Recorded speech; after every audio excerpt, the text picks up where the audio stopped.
So this week's message was all about lead us not into temptation. And Pastor used a really good way of talking about it. God doesn't tempt us, all right? What we're asking is for God to lead us in his path, in the path of righteousness. So what does that look like?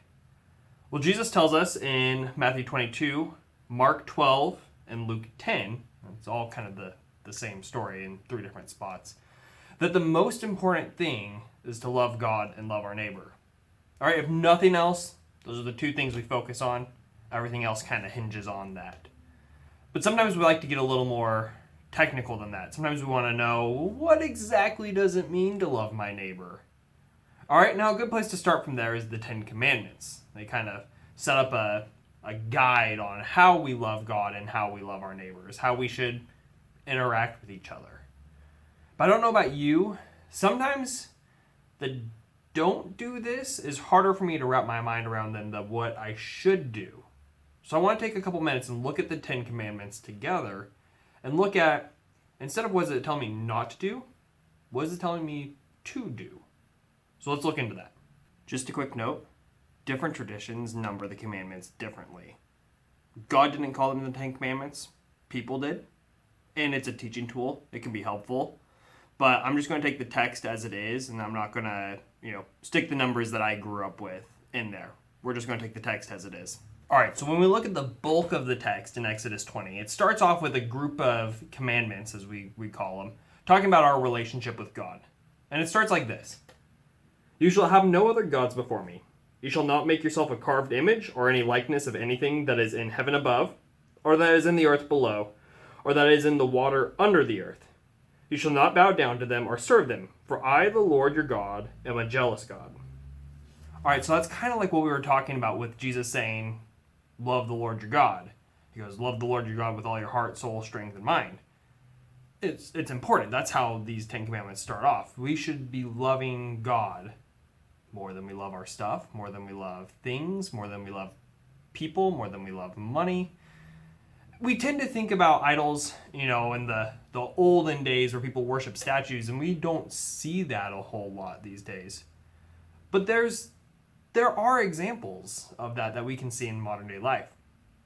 Think about, for example, in countries where there was a very charismatic dictator or leader, a lot of times when we look historically at some of those situations, the leader was effectively treated like a god. They were more important. They were looked to for every need and comfort that the people needed. Well, that's one example. What we see more at home is we see people caring more about their stuff, more about themselves, really, than they care about God. So that's what we're saying. Instead of don't have statues, have God be before everything else in your life. Now the next one is you shall not take the name of the Lord your God in vain, for the Lord will not hold him guiltless who takes his name in vain. All right, now we tend to look at that as just be like, oh, don't say OMG. But really, taking God's name in vain, don't do that. Well, what would be the flip side of that? What should we do? Well, we should bring honor and glory to God's name. And as Christians, we are taking on God's name. We are labeling ourselves as followers of Christ, little Christs, Christians. We're taking on God's name. So our actions and our words should be centered around what brings God glory, not bringing it shame or dishonor. All right, following that, remember the Sabbath day, keep it holy. 6 days you shall labor and do all your work, but on the seventh day is a Sabbath to the Lord your God.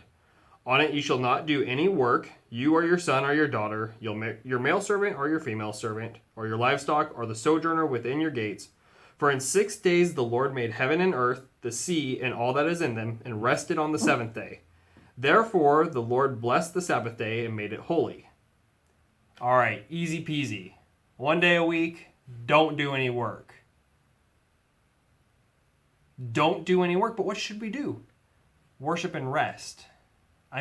Worship, we got that down easy. Okay, church, make God the focus for the day, read the Bible. But rest is something that we have a harder time with these days. If work isn't taking up all your time, the extra time that you have, we a lot of times fill it up with stuff and activities, and we don't actually take a break. I mean, studies across the board show how important it is to have some time to rest and recover for our bodies, for our mental health, for our relational and emotional health. It's important. And we tend to minimize that when we think about this. We should be resting. Now, after this whole first chunk, there's what we call the second table. This stuff, instead of focusing on our relationship with God, focuses on our relationship with other people. Remember, Jesus said, love God and love neighbor. So this kind of digs into how do we love our neighbors? It starts with, honor your father and your mother, that your days may be long in the land that the Lord your God is giving you. This one's already in the positive. And frankly, I think this is one of the ones that we have the easiest time knowing what to do. All right, we don't always follow through on it very well, but honoring our parents, honoring authority, doing what they say, and doing it with a smile on our faces, right? After that, you shall not murder. Easy. I've never killed anyone in my life, so I'm doing pretty good. But Jesus talks about murder as anyone who hates their neighbor has committed murder. Well, that's a little different. I've said a whole lot of nasty things to people in my life. I'm not proud of it, but if Jesus is saying that's murder, whew. So what should we do? Well, we should treat people with honor and respect. We should treat people with love. We should really care about people, the people around us, more than we care about ourselves.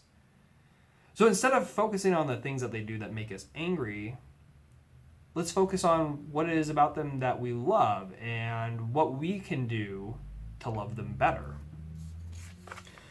All right, now, after that one is you shall not commit adultery. All right, we should love the people that we're in relationships with. We should be faithful to them. We should stick with them. We shouldn't be thinking about all the other fish in the sea. We should be focused on the people that we're in a relationship with and loving them. You shall not steal. Another kind of clear one. But even if I haven't stolen, I should respect my neighbor's stuff. I should be happy for them with the way that they've been blessed. And I should also go out of my way to make sure that they're taken care of. Instead of taking their stuff or taking advantage of them, I should be giving. Shall not bear false witness against your neighbor. We tend to minimize this down to just lying, but I think there's more to it than that. We should talk good about the people around us and tell the truth about them. And there's some gray area in here because we can tell the truth about somebody, and when we're telling the truth about them, we're really talking bad about them. And I think when we really look into it, are we getting at the heart of this? You shall not bear false witness against your neighbor. I really think we should look at how we talk about other people, even if we're telling the truth. What light are we casting them in? I think we should always be casting the people around us in the best light that we can. And after this is how it ends. You shall not covet your neighbor's house. You shall not covet your neighbor's wife, or his male servant, or his female servant, or his ox, or his donkey, or anything that is your neighbor's. So I think what it's saying is we should be happy with what we have, and we should be happy with our neighbors and what they've been blessed with. Because we never truly know what somebody is really going through. We don't know all of it. So even if it looks like they've got everything together, and I wish I had what they had, I don't know what their relationships are like. I don't know what's going on in their mind. So we should be happy with what we have, be content with it, and we should be happy for our neighbors with the things that they have, even if we don't have them too. So take some time this week, reflect on these, and think about, yes, God's asking me to not do something, but in light of that, what am I being asked to do? And how does it affect my relationship with God? And how does it affect my relationship with the people around me? Have a great week, everybody.